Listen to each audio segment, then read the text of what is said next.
Good morning, this is Dr. Carissa from Medical Minutes with Dr. Carissa. Just wanted to do just a quick video to talk about some misconceptions around the COVID vaccine. As you may be aware or may imagine, people ask me about the vaccine all the time. I've shared on social media my experience with getting the Pfizer vaccine, and people are really curious. And I understand that curiosity, and I also understand the hesitancy in getting the vaccine as well. But some of the questions that people have asked me, really fuel the misunderstanding behind the vaccine. And so, whether you're listening to me or listening to another medical professional, I encourage you to find a source that you trust to get accurate, up-to-date information, so that way you can make the best choice for you about whether the vaccine is right for you or not. I also encourage you to have this conversation with your health provider as well, to decide if and when you should get the vaccine. Of course, there's a supply issue that is being resolved now, so there's that. But that aside, definitely you need to have the conversation with your provider. So one of the questions that a friend asked me recently the topic of conversation was his hesitancy to get the vaccine because of the timeline that it took to develop it. And I totally understand that. So here it is. Most vaccines, or in the past, vaccines have taken many years to develop, to get from the stage of research and development all the way through testing to putting it out on the market and allowing patients to have access to it. Usually anywhere between 4 and 7 years. And so with the development of the COVID vaccine in less than 1 year, I can understand why people are hesitant and having a pause with, it came out too soon, they did it too fast, and thinking therefore it is not done correctly. So let's address that particular part. So this vaccine was a groundbreaking vaccine, not only because of the speed at which it was developed, but the technology in and of itself. So this vaccine is what we call an mRNA or messenger RNA vaccine. So what they did in developing this, now the technology to develop mRNA vaccines has been there, so it wasn't that they had to create the technology and then develop it and research it and so on and so forth. That technology had been there. And so what it is they took a piece of coronavirus, the spike protein. So when we've talked before about coronavirus, we've talked about why it's called corona. So it has these little projectiles coming from the surface that look like a crown, and that's what the word corona comes from. So with these spike proteins, or this part of the corona, they were able to isolate the DNA for that particular part of the virus, and they were able to replicate it. And in doing so, they developed the vaccine based upon the presentation of the spike protein and the identification in the body of the spike protein as being a foreign body. So unlike other vaccines where they are giving you weakened or inactivated virus, this is only giving you a part.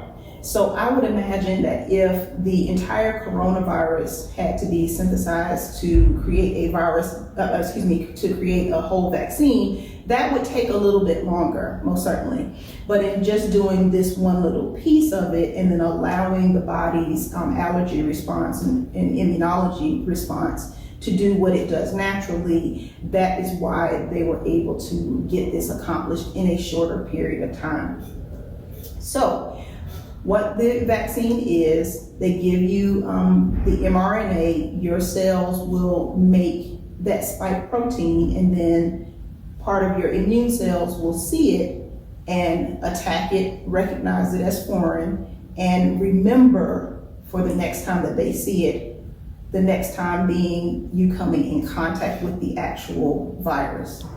And then the immune response will be operating off of memory and will do what it needs to do to either eradicate the virus in and of itself, or just to minimize the effects of the virus so you don't get as sick as you might get with the coronavirus infection. So that is why it was able to be done in such a short period of time. Trust me when I say, I've reviewed the data for Pfizer, I've reviewed the data for Moderna. Johnson & Johnson has a new product out that I have not reviewed the data yet, so I'm not gonna speak to that. But having looked at Pfizer and Moderna, the studies were designed very, very well in accordance to scientific specifications, and those were executed according to ethical standards, according to scientific standards, and the product that they have produced is safe.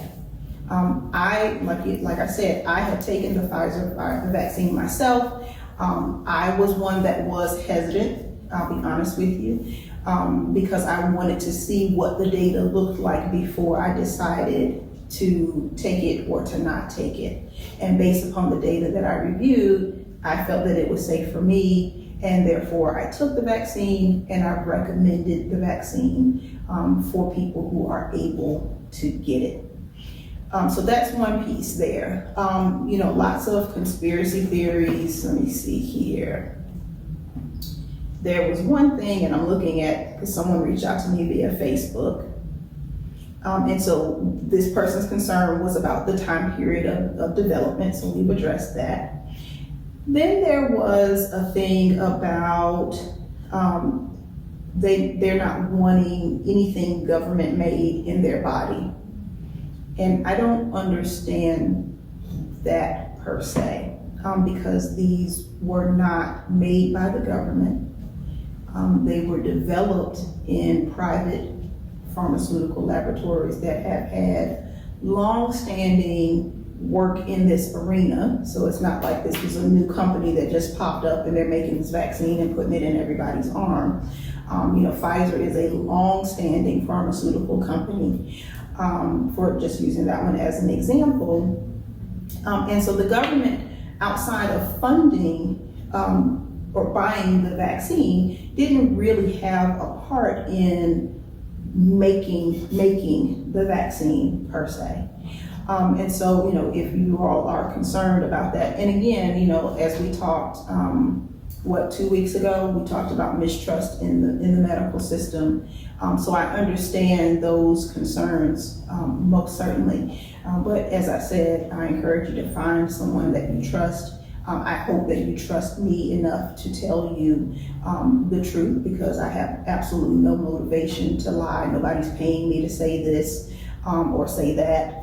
And nobody's paying me to endorse one thing versus the other. My motivation is strictly to save lives, because I have seen the devastation up close and personal that this virus has presented to our society. And even as we sit today, I don't know if you all are aware, but we passed the 500,000 mark of deaths due to coronavirus.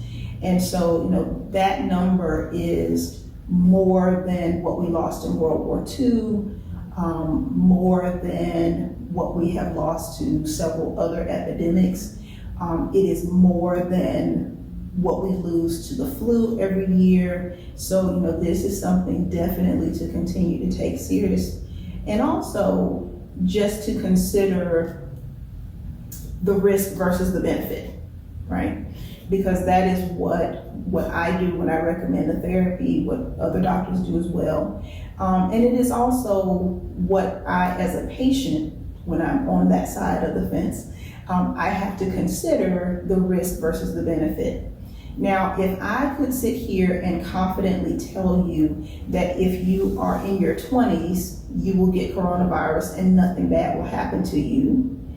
Whereas if you're in your 80s, if you get coronavirus, the worst thing will happen to you.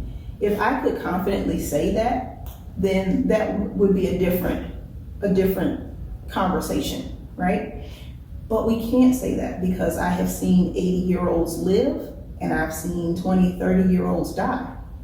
and we don't know why. There's no rhyme or reason as to who is more or less affected with this virus. So, just based off of that alone, I definitely encourage you all to do your research with a reputable source, because I've seen some things on social media and I'm like, this is not true, it is not accurate, I don't know where this came from, this is just something that somebody thought. And of course, conspiracy theories will definitely abound. I don't believe that I have been radio chipped in any way. That's one of the things, so that they can track you. Because as someone pointed out to me, when we talk about tracking, the government doesn't have to track you via a vaccine vector, because all of us carry something that allows us to be tracked on our persons every single day. And I'm going to show it to you. Is this. With this, you can be found. If you go on social media, you can be found. Whoever they are will know where you are and what you're saying and what you're doing at whatever point in time. It's possible, right? So the government doesn't have to go through all of this to develop a vaccine to give this to you. So a couple other questions that I wrote down. So is this vaccine made of full virus particles? No. Only the spike protein is duplicated, not the full virus. Does the virus affect our DNA? Because that's another thing that people have said, that they don't want their DNA being affected. And that is not at all how this works.